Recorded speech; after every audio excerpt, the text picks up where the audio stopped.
The Lord be with you. And with your spirit. A reading from the Holy Gospel according to Luke. Glory to you, O Lord.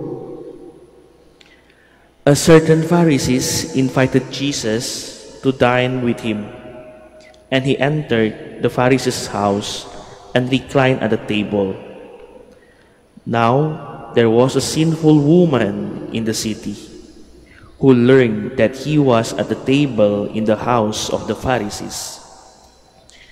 Bringing an alabaster flask of ointment, she stood behind him at his feet weeping, and began to bathe his feet with her tears. Then she wiped them with her hair, kissed them, and anointed them with the ointment. When the Pharisees who had invited him saw that this, he said to himself, "If this man were a prophet, he would know who and what sort of woman this is who is touching him, that she is a sinner." Jesus said to him in reply, "Simon, I have something to say to you." "Tell me, teacher," he said. Two people were in debt to a certain creditor. One owed 500 days' wage and the other owed 50. Since they were unable to repay the debt, he forgave it for both. Which of them will love him more? Simon said in reply, "The one, I suppose, whose larger debt was forgiven." He said to him, "You have judged rightly." Then he turned to the woman and said to Simon, "Do you see this woman?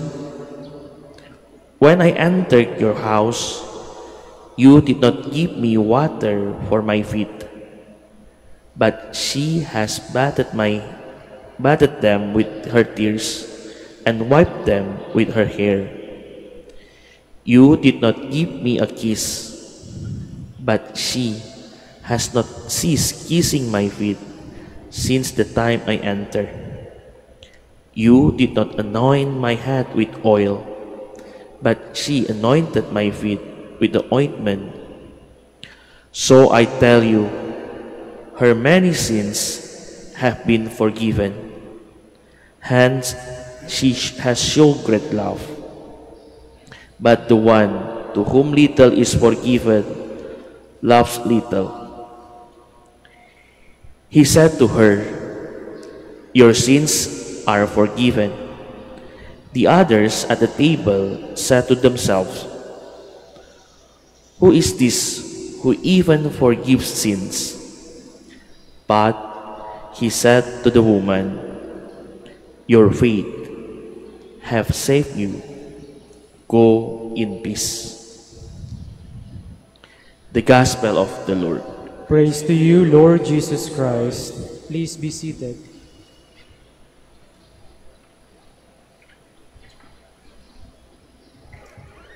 Magandang umaga po ulit sa inyong lahat, and welcome to the Minor Basilica of Our Lady of the Rosary of Manaoag.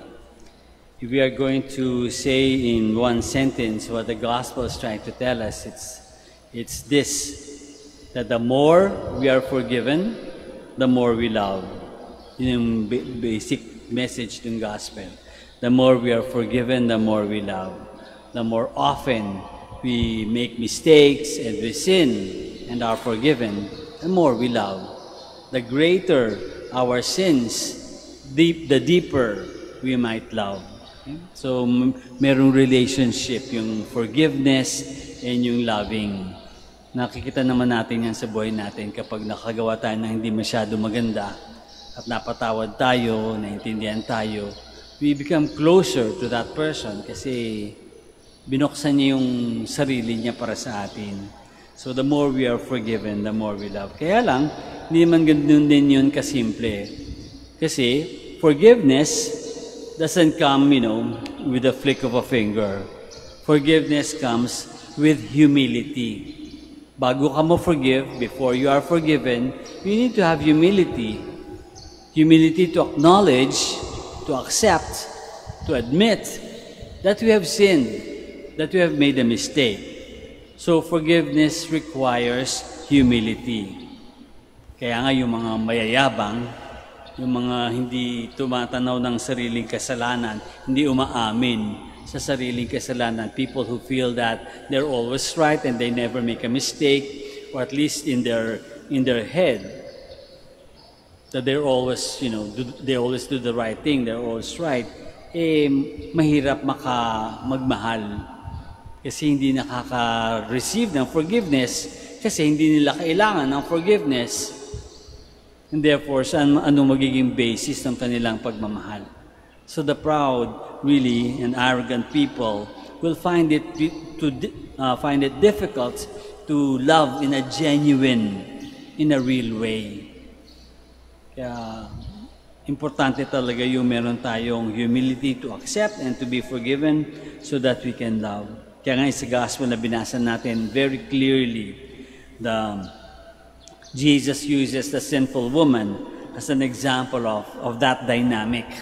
Anong ginawa ng babae? In her humility, knowing that she has sinned a lot, she goes to Jesus and weeps out of sorrow sa kasamaan ng loob niya dahil sa kanyang mga pagsisisi, sa kanyang mga kasalanan. She weeps at her feet and bathes his feet, Jesus' feet, with her tears. Sobrang humility and sorrow for everything that she has done. Not only did she weep at Jesus' feet, she wipes them. She wipes his feet with her hair. And she anoints them with ointment, with perfume, expensive perfume. Very clearly, very concrete. Hindi lang isip, hindi lang salita. Concretely pinakita kung how humble she was, how sorrowful she was for everything that she's done. Weeping at Jesus' feet and wiping them with her hair and anointing them with ointment. Napaka-humble. Kaya nga na-forgive. Sabi din Jesus sa kanya, your sins are forgiven. Jesus sees the humility of the woman. Jesus sees the humility of the woman and forgives her. In contrast to Simon the Pharisee, who did not see the humility, who only saw the sins, the sinfulness of this woman. Hanggang dun lang. The Pharisee did not go beyond the sinfulness, did not see any hope for this woman. Nakita niya yung babae, kasalanan lang agad ang kanyang nakita. Never went beyond that. But Jesus saw that this woman could lead a better life once she is forgiven. That given a chance, she would live a better life, a more righteous life. Jesus saw beyond the sins of the woman. Kaya siguro, tayo din, sana, katulad ni Jesus, can see beyond the sins and the mistakes and the shortcomings of other people. Para magkaroon ng sense of forgiveness, magkaroon ng tsansa, ng pagkakataon na yung tao ay magkaroon ng pagbabago, magkaroon ng pagmamahal. Three things therefore are important in the gospel that we have read today.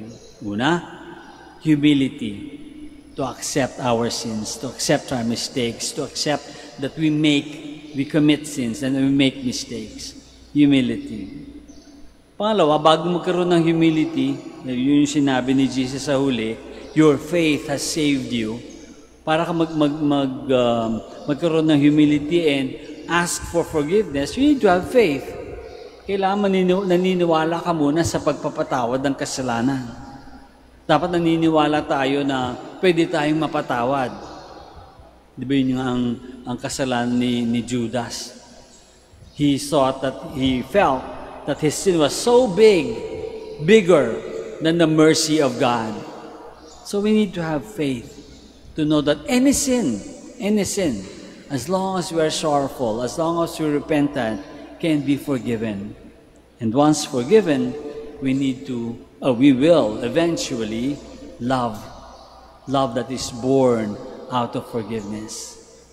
We ask God then to help us as we continue with our journey in faith, that we might put in our lives, live in our lives these three things: humility, faith, and love.